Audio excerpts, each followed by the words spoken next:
Hello, my name is Johanna Perez, and welcome back to How JoJo Justifies It, a school project podcast. You may remember this podcast from a reflection for Part C of Project 1 at the beginning of the semester, and I thought what better way to end off the semester's final project than by bringing back another podcast episode. Taking English 125 was a great experience for me. I was actually waitlisted for this specific class, but after doing some research on the class in Aerial, I was determined to get into this class, and I think the universe wanted me to get in too, because I got into the class during my winter break, and I have never ran a Wolverine Axis so fast. I was really excited about taking English 125 with Ariel because I've heard only great things, and on the first day of class and meeting Ariel and how well spoken and organized she was, I knew I was going to have a great semester. The best way to describe Ariel is passionate and enthusiastic.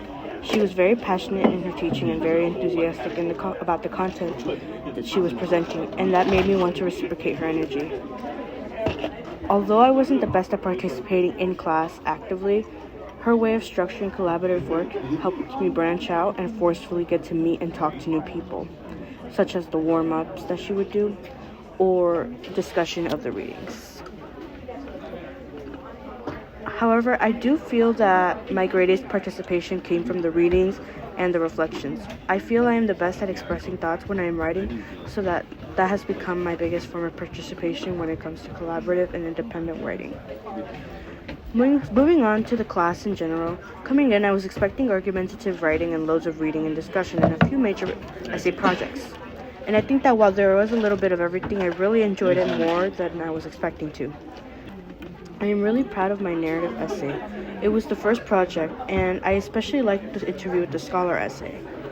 I got to learn about who I am as a person and my writing skills, and one of the biggest common things about these projects was that I was able to kind of explore the kind of person I am and connect it back with literacy and narrative.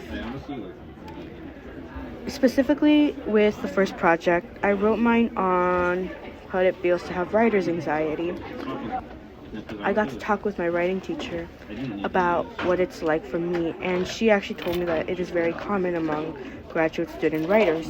And I feel like after that project, I connected a lot more with the writing and the literacy of who I am and the class itself. Specifically with the scholar essay, I learned how to be an interviewer and how to engage with interviewees by asking effective questions and learning to connect with the interviewee to create a safe and engaging environment. I learned valuable writing skills as well as engagement skills through some of the norms that were set by our classroom to promote vulnerability, confidentiality, and respect among all. I think this class has taught me how to not grow just as a writer but as a listener and a young adult navigating life on my own from far away from home. Lastly, thank you, Ariel, for a great second semester and for all of the activities and the readings. I truly did appreciate all of them, and they all had their own effects on my writing and viewpoints on writing as well.